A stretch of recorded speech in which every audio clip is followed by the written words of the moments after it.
Welcome to NTD News Today. I'm Kevin Hogan. Let's take a look at our top stories. A lawsuit over pro-abortion protests held outside the homes of Supreme Court justices. A group is asking why the Justice Department is refusing to enforce a law restricting such protests. The debate between candidates for the next Michigan governor saw incumbent Democrat Governor Gretchen Whitmer and Trump-backed challenger Tudor Dixon spar fiercely.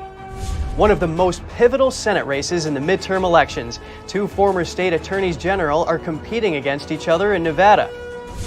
A congressman has requested an investigation into a White House request that Saudi Arabia delay oil production cuts until after the midterms.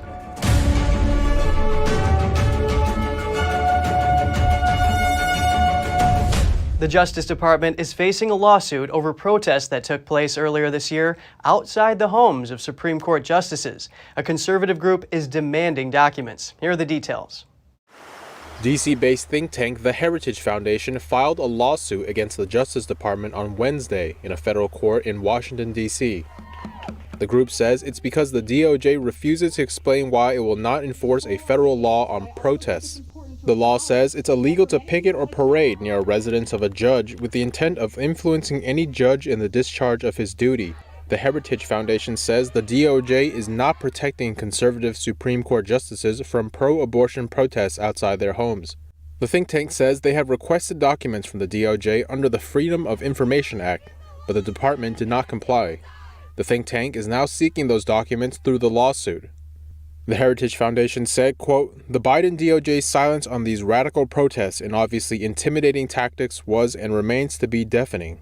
The American people deserve to know why Joe Biden and Attorney General Merrick Garland not only refused to publicly and unequivocally condemn this behavior, but also why they continue not to prosecute or hold accountable those who facially broke the law in an attempt to influence the proceedings of the Supreme Court." In May, a Supreme Court draft opinion on Roe v. Wade was leaked. Protests soon began at the homes of the 6 conservative-leaning justices in Maryland and Virginia.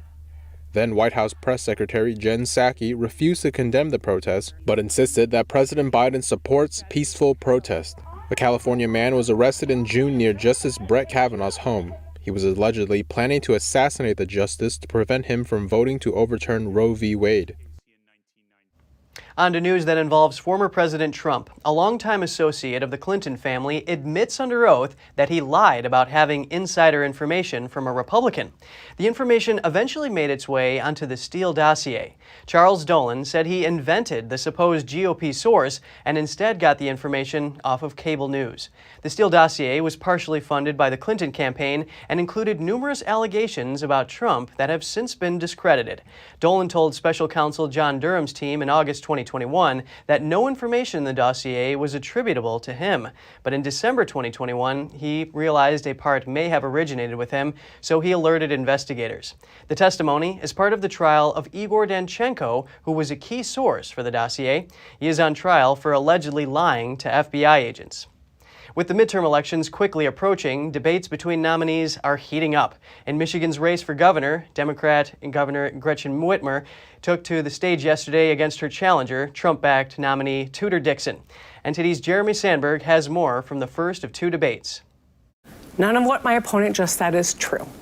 It just isn't. Michigan Governor Gretchen Whitmer wants voters to take her word for it. But both gubernatorial candidates say the other is prone to lying. She just is completely making that up. The two battled it out on hot topic issues like abortion, gun control, and public health. She said she wanted to make abortion a felony, no exceptions for rape, incest, or health of the woman, and throw doctors and nurses in jail. That is too extreme and too dangerous. Dixon denied Whitmer's claims and says her position on abortion is clear. I've never said that I wanted to criminalize people. I've never said I wanted this to be a felony. I am pro-life with exceptions for life of the mother. Dixon is a former steel industry executive and conservative commentator. She has not yet held public office. Whitmer called her ideas dangerous. We cannot trust our future to dangerous people who peddle conspiracy theories, to people for whom problems are more politically valuable than solutions. As for Dixon, she had a similar view about the incumbent governor and her policies. Radical, dangerous, and destructive. Crime is up, jobs are down, schools are worse, and the roads didn't get fixed. That's what happens when you hire a radical career politician. You go in the wrong direction. Whitmer fiercely defended her actions during her term. You're going to hear a lot of divisive rhetoric and a focus on the past from my opponent. She says if Dixon had been governor during the pandemic, thousands more would have died. Dixon disagreed, saying Whitmer's lockdowns hurt small businesses, the statewide economy, and stopped kids from attending school. Do not be deceived. This is a woman who shut down the state and had to have her powers removed by the Supreme Court. Do not trust her with another 4 years to terrorize you. The outcome of the governor's race has implications outside the state. With Michigan being a presidential election battleground, the winner could influence voting laws and how the 2024 election is conducted. Jeremy Sandberg, NTD News. More on the November midterms. Nevada has one of the nation's most pivotal Senate races. The results could ultimately decide which party controls the Senate. Let's take a look. In Nevada, Republican Adam Laxalt is challenging incumbent Democratic Senator Catherine Cortez Masto. According to an array of analysis and projections, this toss-up race is one of the 4 most competitive Senate races in 2022. Laxalt is pounding away at Cortez Masto and President Biden on economic uncertainties, inflation, and energy policy. He's also appealing to fellow veterans on national security issues. In comparison, Cortez Masto touts the Biden administration's response to rising food and fuel costs. She's also vowing to defend access to abortion and accusing Laxalt of being an election denier. What's unique is both Laxalt and Cortez Masto were once Nevada's Attorney General. Cortez Masto served from 2006 to 2014 before winning the Senate seat in 2016, and Laxalt immediately succeeding her from 2014 to 2018. Both candidates are trotting out their law enforcement endorsements. They say the endorsements show their commitment to fighting crime while serving as Nevada Attorney General. Cortez Masto has the endorsement of the Nevada Police Union, and Laxalt has the endorsement of former President Trump, as well as the Public Safety Alliance of Nevada. This alliance represents over 100 state and local organizations and switched their endorsement from Cortez Masto to Laxalt following the primary. Polls among recent voters in September show the Republican posting 1 to 4 percentage point leads. That's usually within the margin of error. Between both candidates and national groups, the race has drawn more than $130 million in campaign contributions and will likely top $200 million by Election Day. It's the midterm's second most expensive Senate election following Georgia.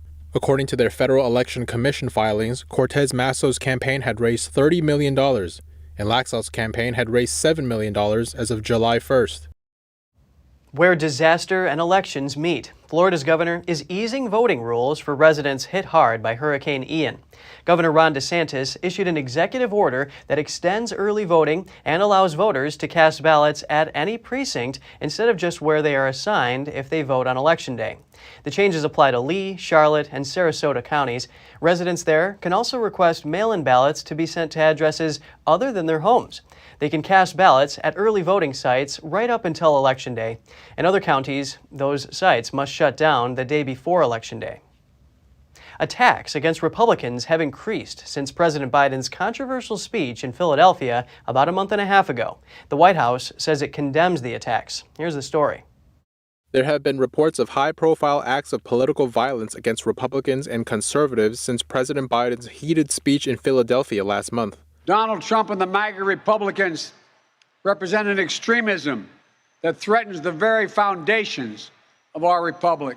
It isn't clear if Biden's speech motivated acts of vandalism or politically motivated attacks, but several Republican offices across the country have been vandalized since then. The chairman for the Ottawa County Republican Party in Michigan spoke to local media about an incident last week. He said that officials came out and found that all their signs had been hacked to pieces, their building had been vandalized, and the permanent sign on the outside of the building had been torn up. Also in Michigan, an 80-year-old pro-life canvasser going door-to-door was shot after a heated verbal argument. A man was charged with felony assault and reckless discharge of a firearm. The suspect came forward last week, telling a local TV station that he shot Jacobson accidentally as she was arguing with his wife, who supports abortion. And last month, an 18-year-old young man was killed in North Dakota when a man allegedly hit him with his vehicle. The suspect later told a 911 dispatcher that he thought the victim was part of an extremist Republican group. He was charged with murder in the teen's death. Republican Senator of Kentucky Rand Paul told Fox News President Biden needs to realize that his vilification of his opponents is inflaming some of his supporters to violence. Paul also said, as a victim of political violence, both sides need to recognize the consequences of heated rhetoric. Senator Paul was physically attacked by his neighbor in 2017 and attacked by rioters after the 2020 Republican National Convention. In a recent comment about political violence, a White House spokesperson told Fox News that President Biden condemns these attacks and has been clear that violence, threats of violence, and vandalism are absolutely unacceptable, regardless of who is committing such acts or why. He added that there's no place in America for political violence. Former President Trump denounces the January 6th committee after it votes unanimously to subpoena him. He then writes a letter to the committee chairman.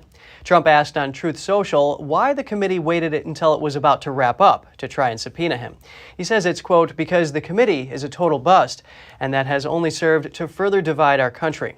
Chairman Benny Thompson said the committee recognizes how serious and extraordinary the step to subpoena Trump is and claimed that Trump's testimony would make sure, quote, nothing like January 6th ever happens again.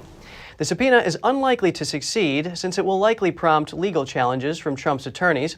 Trump addressed a letter to Thompson in response. His main points were that the committee is ignoring why so many people came to the Capitol in the first place, which was a belief the election was a fraud, and also that he called for putting the National Guard in place much sooner, but it was rejected.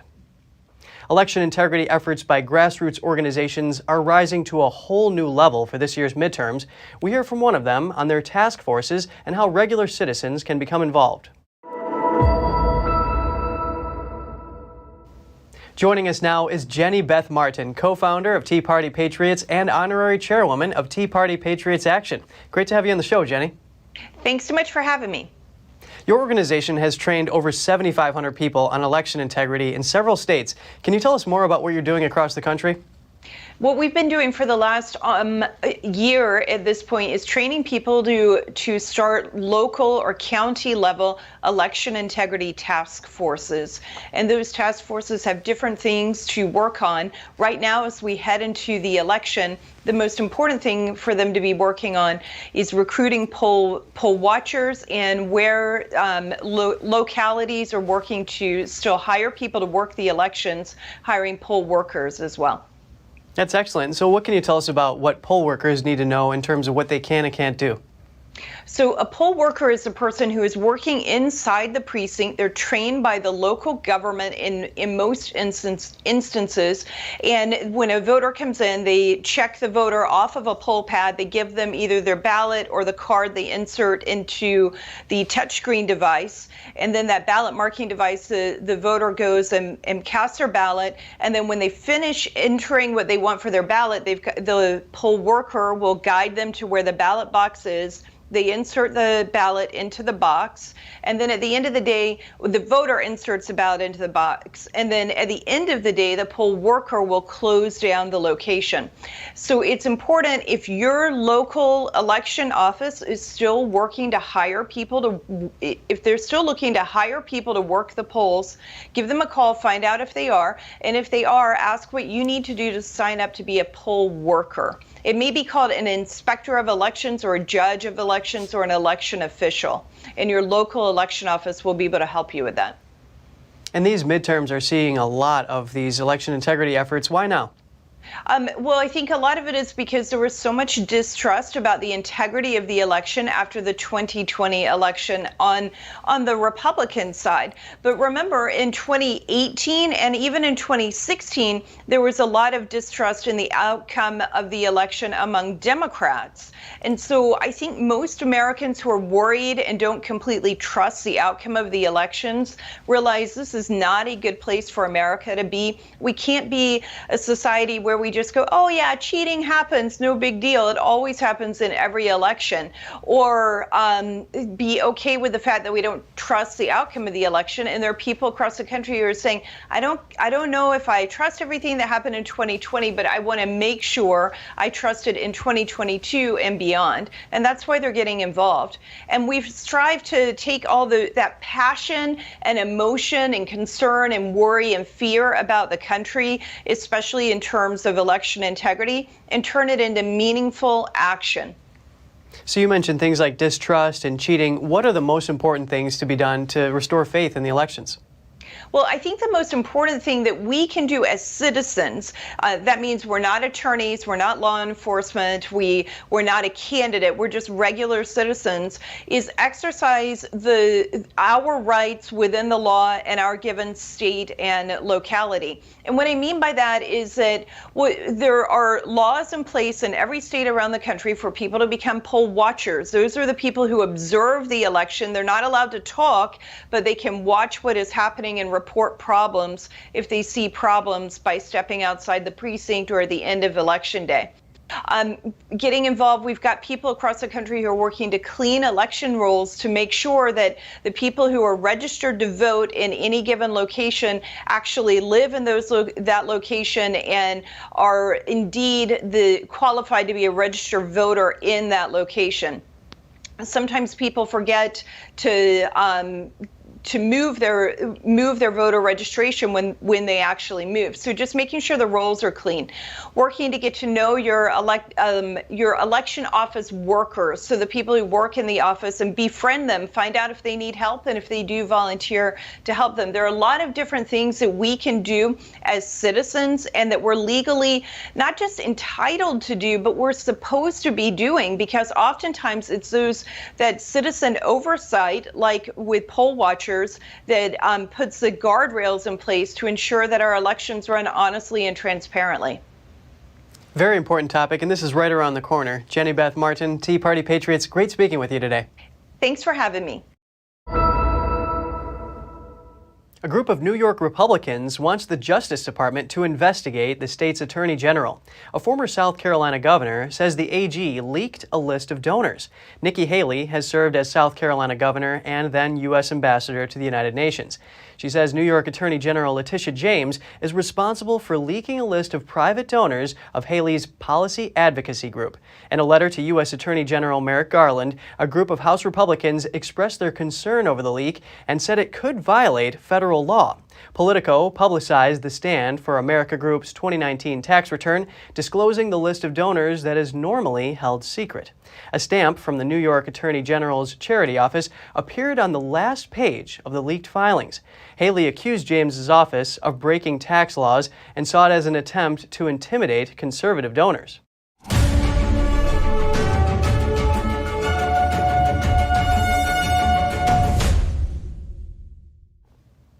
A U.S. House Representative is questioning whether the Biden administration coordinated with a foreign government to influence the midterm elections. The representative now wants the situation to be investigated.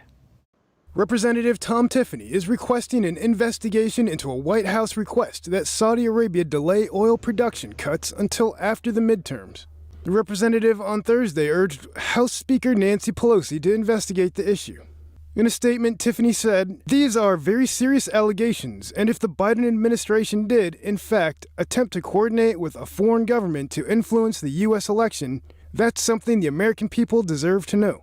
Tiffany's request comes after Saudi Arabia's foreign minister suggested in an official statement on Wednesday that the Biden administration asked the kingdom to postpone the cuts decision for a month. In a letter to Pelosi, the representative said that if the claim is true, it may very well constitute an illegal solicitation of a foreign in-kind contribution by the White House on behalf of Democrats' midterm campaign efforts. He also demands that the White House immediately release the transcript from the last month of any calls between the Biden administration and Saudi officials. According to the New York Post, White House officials on Thursday confirmed that they asked Saudi Arabia to delay cuts until the next OPEC meeting in December, saying there was no market basis to cut production targets. NTD reached out to the White House for comment on Tiffany's allegations but didn't hear back before broadcast. A federal judge in West Virginia blocked a federal law that banned guns with the serial numbers removed. He ruled that firearms with the serial number filed off should still be considered legal under the Constitution. A judge cited a recent Supreme Court decision that holds the constitutional right to bear arms as fundamental. He says that guns without serial numbers are more likely to be used in a violent crime, but he adds that this is reasoning backwards from the ends to the means and not part of applying law. He says his is the first federal court to address the serial numbers issue. A fifth-grade teacher in Indiana has been detained by police after it was discovered that she had a kill list that included her own students and school staff members. 25-year-old teacher Angelica Casarquillo Torres worked at St. Stanislaus School in East Chicago, Indiana. Police officers spoke with the principal and the assistant principal, who claimed that the teacher allegedly told a fifth-grade student about her kill list and informed the student that he or she was on the bottom of that list.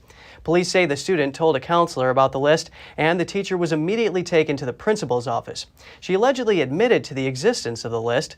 Police say the principal then advised the teacher to leave and not return to school pending an investigation. The East Chicago Police Department says they were informed of the situation roughly 4 hours after the teacher was allowed to leave the school and go home, and they were then able to obtain an emergency detention order to arrest the teacher. A South Carolina attorney accused of killing his family will stand trial this coming January. The state attorney general says Alec Murdaugh's trial is scheduled to begin on January 30th and will last about 2 weeks. Murdaugh faces multiple charges, including 2 counts of murder in connection to the deaths of his wife Maggie and his son Paul. They were found shot to death in the family's home more than a year ago. Murdaugh has denied involvement in their deaths, saying he was visiting his mother when they were killed. The U.S. Embassy in South Africa is issuing a travel warning to Americans visiting the country.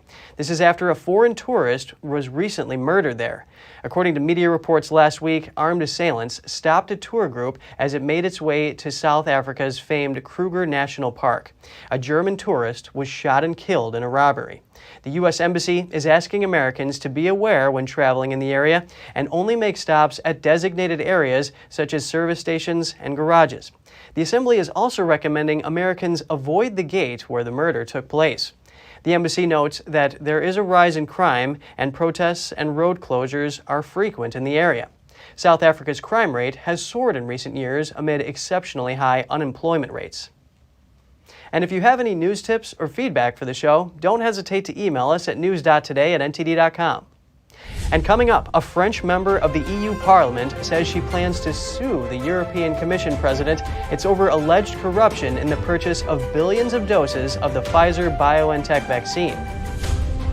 For gambling addicts in Australia, mobile phone gambling makes it harder than ever to resist placing bets. Get the details in just a minute here on NTD News.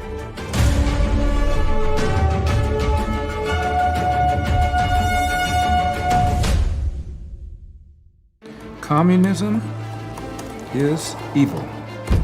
Oh, come on. Listen, if you're as tired of the censorship as I am, I've actually got good news for you. Check out epictv.com. It's a brand new censorship-free video platform where you can find not only my show, but other deep documentaries, great programs, and honest movies that bring you the news without all the spin and the fake narratives. So, I'll see you there. As Americans, it seems like other people have been telling us what to do, how to live, and how to think. But that's not how we founded the greatest nation on earth. During times of powerlessness, we found power. And we found power through taking action. Through action, we find solutions. And through solutions, we find freedom. The supply shortage has made it harder than ever to keep your shooting skills sharp at the range.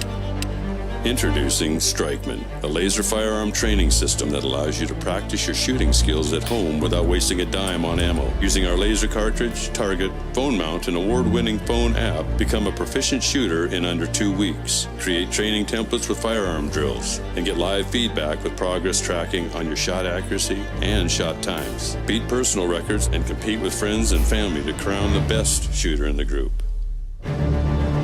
Put the power back in your hands with Strikeman.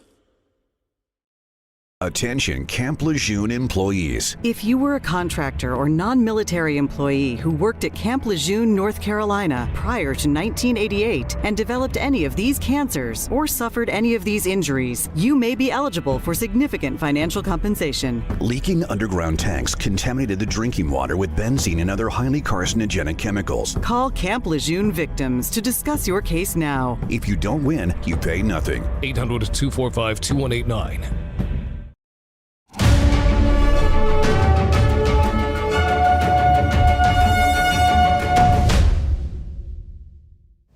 Welcome back. Several members of the EU Parliament have raised questions over the purchase of over 4 billion doses of Pfizer's COVID vaccine and the way the contracts were signed by the EU Commission president. They accuse her of corruption for concealing the discussions she had with the pharmaceutical company. NTD's France correspondent David Vives has the story. The Croatian Member of Parliament claims that EU Commission President Ursula von der Leyen unlawfully concluded the purchase of 4.5 billion doses of the COVID vaccine in total by the EU.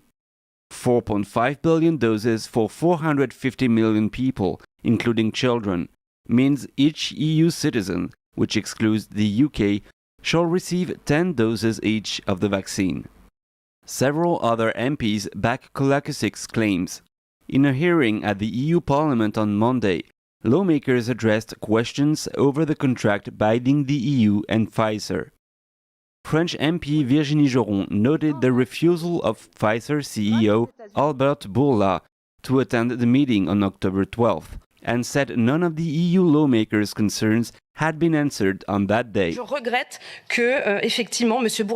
regret that Mr. Bourla did not attend this hearing.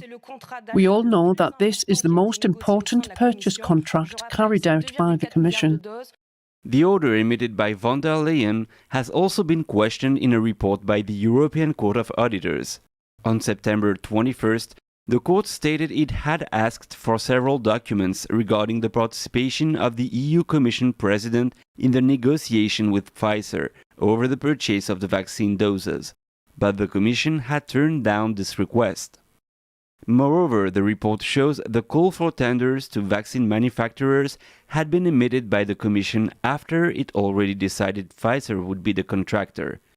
In other words, according to media outlet Le Courrier des Stratèges, the call for tenders only served to normalize an agreement already done by Pfizer and the Commission. Joron says these details, plus the opacity of the negotiations, are enough to sue Ursula von der Leyen over suspicion of corruption. I asked a lawyer firm in France about what we could do, because thanks to this report of the EU Court of Auditors, which has just been published, we have 35 pages of criticisms, demands, lack of transparency.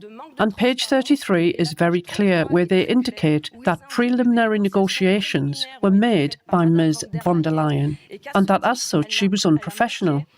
So a factual report of suspected passive corruption against Ms. von der Leyen will be made. I also ask that it be received by the Chief Prosecutor. I think that today, given the report, they do not answer anything, and continue to sell us their products. David Vives, NTD News, Paris. The spokesman of the EU Commission says, quote, "It is true that some details of the contracts can't be made public due to confidentiality," but he adds that, quote, "The negotiations have been conducted by the Commission in partnership with delegates of EU countries." On the Commission's website, it says it, quote, "has been negotiating intensely to build a diversified portfolio of vaccines for EU citizens at fair prices." And there's growing concern in Australia over the lack of regulation for online betting. COVID-19 lockdowns appear to have pushed many gambling addicts to turn to smartphone apps. Now they can gamble anytime, anywhere. Rhys Wareham is a coffee industry technician from Sydney. He's also a gambling addict. His routine was to head down to the local pub every day to play on the poker machines there. That is until COVID-19 and lockdowns hit. All the pubs and venues shut up shop. You had no access to poker machines for 9 months plus, and the addiction didn't go anywhere, so I kind of turned to sports betting applications on my phone, and it's been that way ever since. Unable to reach the machines, he switched to gambling on his phone, meaning he could bet on his favourite sport, baseball, anytime, anywhere. It's a shift that's been seen across Australia in betting behaviour since the pandemic. Gamblers have turned to smartphone apps, exposing them to an industry that's harder to regulate than traditional gambling. A government report released in September 2021 said Australia was the world's biggest gambling nation by losses per capita, losing an estimated 25 billion Australian dollars, or about $16 billion a year. Wareham, a 31-year-old father of two, says he's lost more than $100,000 from gambling. Many app providers, which are often offshore-based bookmakers, have ramped up marketing with text message-based promotion offers, sidestepping advertising restrictions. It's just too easy, you know. There's no reform at all on how much advertising these sports betting companies can spend on their marketing, on their advertising, on their promotions. Wareham says he sees his gambling as shameful, describing his inability to control it as a mental illness that needs support. The concern is echoed by Stu Cameron, CEO of Wesley Mission, which operates the phone counselling service Lifeline. A lot of the calls we get through to our Lifeline services, a proportion of those are people who are suffering through gambling harm and addiction. And so we know that gambling harm, is a precursor to significant mental health challenges, including suicide ideation. For Wareham, the first step in tackling this is to regulate advertising. The less we see it on billboards, the less we see it in ads, the less we see it, it's only going to be the gamblers that want to gamble. Just like we can't advertise cigarettes. Why the hell can we advertise gambling? The federal government said mid-September that it would hold a wide-ranging parliamentary inquiry into online gambling. However, the main recommendations of a 2015 inquiry on the same subject, which were accepted by the government at the time, are yet to take effect. Wareham says he isn't sure he can kick the gambling addiction completely, but says for now, his online betting habit is under control. He no longer spends a whole paycheck in one sitting. Just ahead, the United Kingdom donates rockets that can shoot down cruise missiles to Ukraine. They are meant to help protect infrastructure. And women in Berlin are donating their wedding dresses to a pop-up store. All the proceeds are sent to support women in Ukraine. We'll have more about that here on NTD News Today.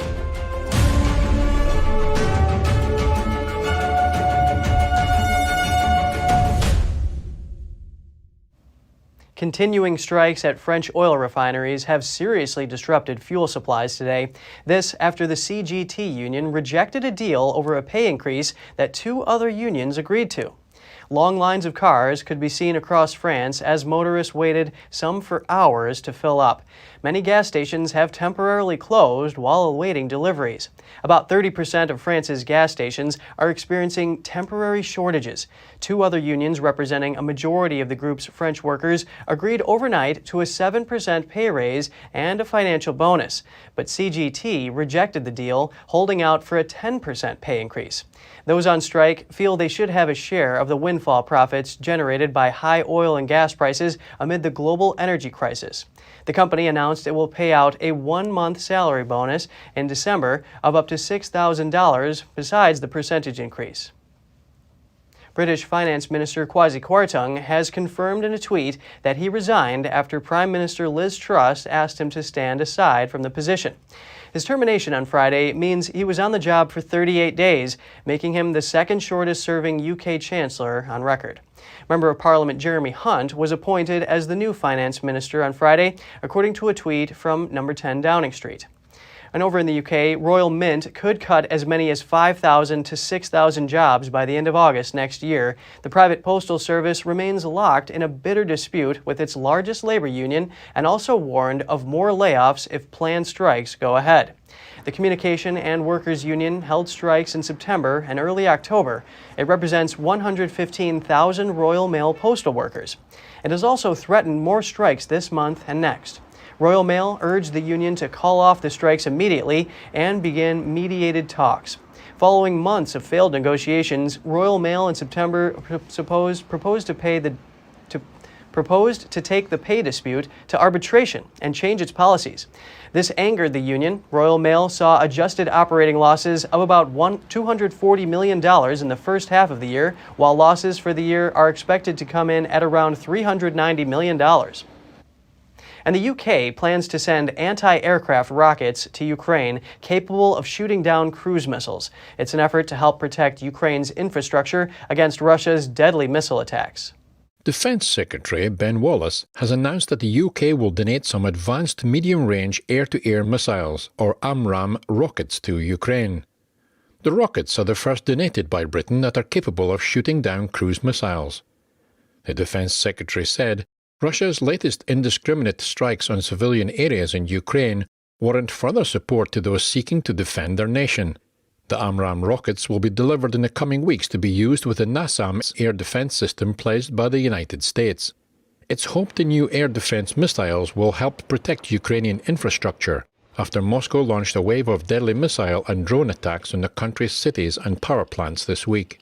The latest package of UK equipment also includes hundreds of other air defense missiles, aerial drones, and a further 18 howitzer artillery guns. Ukraine said it has only about 10% of what it needs for its air defences, urging the international community to provide more weapons. The Defence Secretary announced the decision before he left for a NATO Defence Ministers Summit in Brussels on Thursday. The military alliance is pressing ahead with plans to hold a nuclear exercise next week. What we don't want is to do things out of routine. This is a routine exercise and it's all about readiness. NATO's exercise, dubbed Steadfast Noon, is held around the same time every year and runs for about 1 week. It involves fighter jets capable of carrying nuclear warheads, but doesn't involve any live bombs. Elon Musk warns that the free internet for Ukraine's military could be coming to an end. SpaceX has donated about 20,000 Starlink satellite units to Ukraine. They're helping the country's military communicate after phone and internet networks were destroyed in the war with Russia. Musk says it has cost his company $80 million, and he warned the Pentagon that won't continue. A recently uncovered letter he sent last month asks the U.S. military to pay tens of millions of dollars per month for the service. The letter says not only is SpaceX considering not donating additional new units, it wants the Pentagon to pay to keep the current ones active. That bill would be $400 million over the next 12 months. Sources say Starlink is the main way troops on the battlefield communicate. A U.S. Army veteran and a father of 5 has been killed in Ukraine. The State Department only confirms that a U.S. citizen has died there, but his sister has identified him as Dane Partridge from Rexburg, Idaho. The 34-year-old had been fighting alongside the Ukrainians since the end of April. Last week, when Partridge and some other men were clearing trenches in eastern Ukraine, they were ambushed by 2 Russian vehicles. Partridge was shot in the head and died in the hospital Tuesday. His body is on its way back to the U.S., where he'll be buried in a VA cemetery in Idaho. And a group of women in Berlin has come up with a new way to fundraise for Ukraine. They're donating their wedding dresses to a pop-up store. NTD's Andrew Thomas has more on their efforts. At this pop-up store in Berlin, these donated dresses will be sold to raise money for women in Ukraine. The founder of the store, Anna Saraste, is a Finnish journalist living in Berlin. She already donated money to organizations in Ukraine, but she wanted to do more.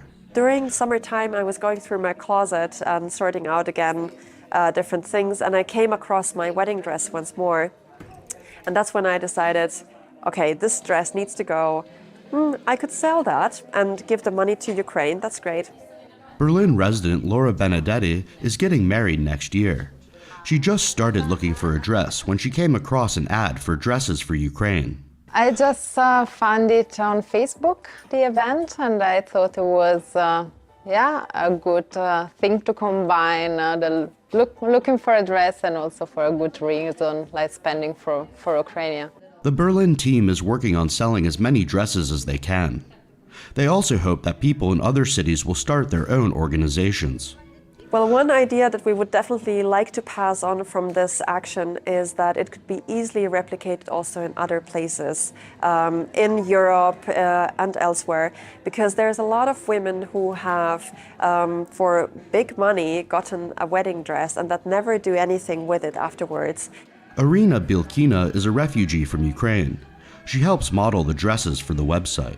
If you are supposed to spend this kind of money, it's much better that they are like for a good cause than for your wardrobe. I don't know. All the proceeds from the sales will be sent to 2 separate groups to support women in Ukraine. Andrew Thomas, NTD News. Europe's top court ruled on Thursday that EU companies can ban headscarves at work as long as it's a general prohibition that does not discriminate against employees. A case concerned a Muslim woman who was told she could not wear a headscarf when she applied to a 6-week training program at a Belgian company. The firm said it has a neutrality rule, meaning no head covering is allowed in its premises, whether a cap, beanie, or scarf. The woman took her grievance to a Belgian court, which subsequently sought advice from the Court of Justice of the European Union. The top European court said there is not direct discrimination in such a ban because it is applied to all workers. And if you have any news tips or feedback for the show, don't hesitate to email us at news.today@ntd.com. And coming up, a scientific mission is underway to learn more about the lives of tiger sharks in the Maldives. The island nation is home to one of the largest populations of the species in the world. And does a goldfish only have 3 seconds of memory? A new study coming out of Oxford University is challenging the old saying. Stay tuned for more on that when we return.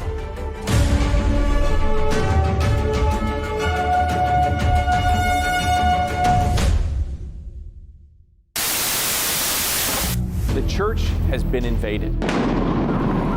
By whom? The same ideology that's attacking our state, Marxism. Hi, my name is Lucas Miles. I'm an ordained minister and best-selling author. The Bible says that the law was given by Moses, but grace and truth came by Jesus Christ. Over the past decade, I've traveled around the world, from Nairobi to DC, Los Angeles to Kuala Lumpur, sharing the gospel with anyone who would listen. As a young pastor, I was wooed by Christian socialism and its so-called utopian ideals.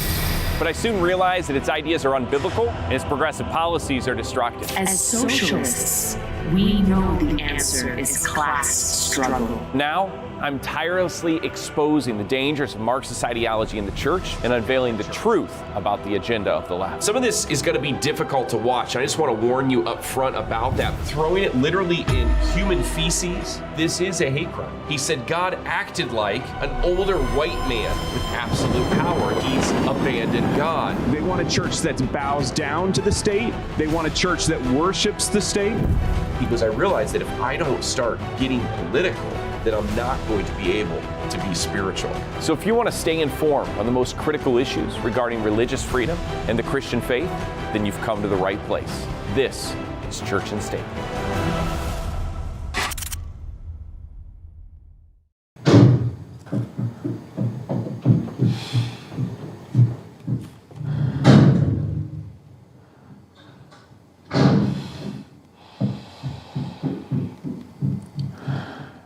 I love you!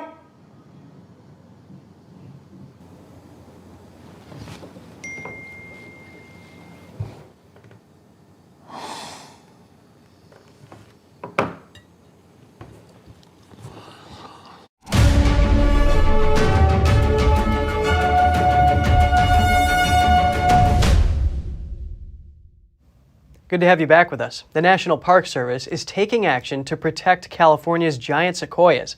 According to the Park Service, up to 19% of the world's sequoia population was destroyed in the past 2 years. Starting today, park rangers will thin vegetation and use small prescribed fires to protect 11 sequoia groves at high risk. While the giant trees actually thrive in small forest fires, recent fires have burned so intensely that it killed many of the majestic trees. Crews will focus their efforts in California's Sequoia and Kings Canyon National Parks. A scientific mission hopes to discover more about the lives of tiger sharks in the Maldives. The island nation is home to one of the largest populations of the species in the world. NTD's Andrew Thomas has more on the ocean predators. Tiger sharks regularly visit the waters around the Maldives. The apex predators often swim less than 100 yards from the island. Guide Hamna Hussein takes groups of visitors below the surface to see the stunning creatures. Tiger sharks are known to go below thousands of meters, so we don't know what they do. We don't know the radius of their migrations. We don't know where the pregnant ones are going to give birth. We don't know if we have pups here. We don't know where the mating takes place. There's so many unanswered questions. Scientists are beginning more research on the tiger sharks. Diving school owner Ahmed Ina is involved in a project to study them. So far we have more than 200 tiger sharks ID'd, different individuals, so that from what we know, that's the healthiest tiger shark population in the world. The true number of tiger sharks here might be as high as 500. Researchers from the Marine Science Institute, Nekton, hope to shed more light on the mysteries of the species. It would help us to understand the topography, or like if they could help us a little bit why they're here, why the sharks are around. Not just tigers, threshers, hammerheads, whale sharks. Tiger sharks can grow up to 18 feet long and weigh as much as 2,000 pounds. The species are known for eating a huge range of prey, including fish, seabirds, sea turtles, and rays. They eat almost anything they can catch. The really cool thing about tiger sharks is they have this nickname that's called the trash can of the sea. And with that kind of nickname, they're not that picky.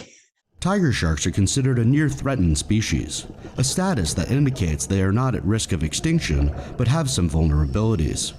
Andrew Thomas, NTD News. Goldfish may actually be smarter and have better memory than we think. A new study shows they can understand their environment quite well. Researchers at the University of Oxford say goldfish can navigate around their surroundings as any land animal would. Scientists trained 9 goldfish to travel along a 27-inch water tank. The walls were covered with black and white stripes less than an inch long. Using a wave, scientists prompted the fish to turn around at the required distance and swim back to the start position. And after months of training, the goldfish remembered just how far to go without scientists prompting them. The researchers say the fish can learn how to discriminate between colors and between different numbers. And still to come, the Rose Parade names its next Grand Marshal. Former Congresswoman Gabby Giffords will lead the festivities in 2023. Find out more in just a minute.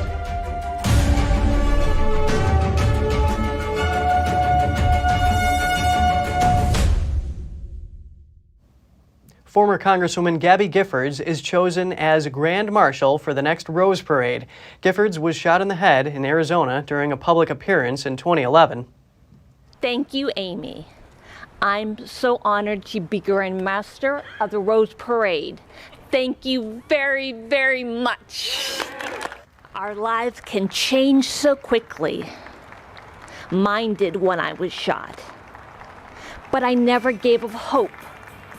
I chose to make a new start, to move ahead, to not look back. I'm relearning so many things, how to walk, how to talk, and I'm fighting to make the country safer. The parade will hold its 134th edition on January 2nd next year. Giffords will also be part of the coin flip for the 109th Rose Bowl football game later that day. The parade's theme of turning the corner represents the world emerging from the COVID-19 pandemic and the sweeping turn the floats and bands make as part of their 5.5-mile route. Giffords is a gun safety advocate who received the Presidential Medal of Freedom earlier this year. Giffords' husband is running for re-election to the U.S. Senate, and he'll join her during the festivities. Auction house Sotheby's is displaying a collection of 8 rare blue diamonds in New York City. They're valued at over $70 million and will be auctioned later this year and next year. What makes it really exceptional is that it's part of this group. It is the De Beers Exceptional Blue Collection. So all we keep focusing on is rarity, the rarity of a blue diamond to begin with, and then to have 8 of them in a group is unheard of. I've never seen anything like it. The Gemological Institute of America graded the top lot diamond a fancy vivid blue. This is the highest possible color grading, and the Gemological Institute only awards it to less than 1% of blue diamonds submitted to them. Blue diamonds at auction have had an admirable track record. Sotheby's sold a 12-carat fancy vivid blue diamond in 2015 for over $48 million. The largest blue diamond in the collection is over 11 carats. It will be sold in Geneva next month. The rest of the collection will be sold across Sotheby's auction houses in New York, Geneva, and Hong Kong this year and through next spring. A fictional hypersonic jet, Darkstar, was featured impressively in this year's movie Top Gun Maverick. A real-world mock-up of the aircraft is on display this coming weekend. Visitors can catch a glimpse of the mock-up at the Southern California Aerospace Valley Open House, Air Show, and STEM Expo. In the opening of the film, Tom Cruise's character makes a dazzling unauthorized test flight with it, driving the plot to follow. Darkstar is inspired by the SR-71 Blackbird made by Lockheed Martin in the 1960s. This long-range, high-altitude spy plane could fly at 3 times the speed of sound. The lifelike nature of the Darkstar model is impressive. Top Gun producer Jerry Bruckheimer said the Navy informed him that it even fooled the Chinese military into repositioning a satellite for a better observation of it. If you're going to expose your skin to the sun, you need protection, right? We've been using sunscreen for a very long time, but could we be doing more harm than good? Here's Gina Marie, who brings us Strong Mind and Body.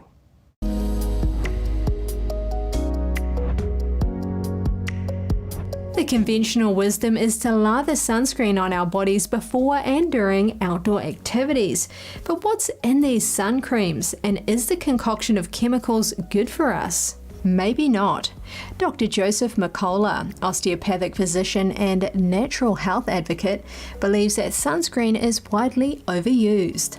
He says it's a loaded brew of toxic ingredients that pummel human fertility, impair your neurons, and threaten coral reefs. Dr. McCullough said there are some circumstances where it is wise and appropriate to use, but those cases are few and far between. You just need to avoid sunscreen and rely on sensible sun exposure. In February 2019, the US Food and Drug Administration proposed new regulations to make sure sunscreens are safe and effective. CDC research reveals that 96% of the US adult population have absorbed sunscreen ingredient oxybenzene. In Hawaii, they banned oxybenzene due to serious threats to marine life. The problem is our skin also soaks up these chemicals. Oxybenzene is an endocrine disruptor, reducing male fertility. Many ingredients have been linked to skin cancer of all things, increasing the speed at which malignant cells develop and spread. Some ingredients are neurotoxic, posing risk to brain health. These have appeared in blood, urine, and breast milk within 2 hours of application. Sunscreen filters are associated with reproductive development toxicity and impaired functioning of the thyroid, liver, or kidneys. Animal research showed nanoparticles reach all areas of the respiratory tract and possibly the bloodstream. The lungs can't clear these tiny particles. So given all that, let's look at some sensible sun tips.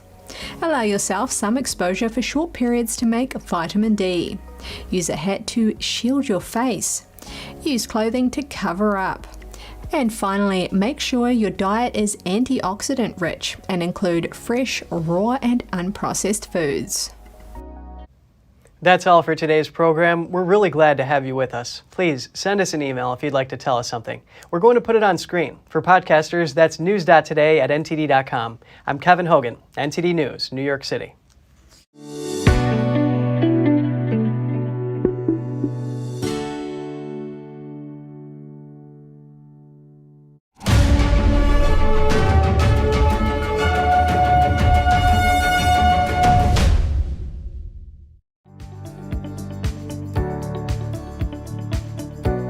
Keeps selective videos on its platform. So if you want to make sure you get the full picture, just subscribe to our newsletter.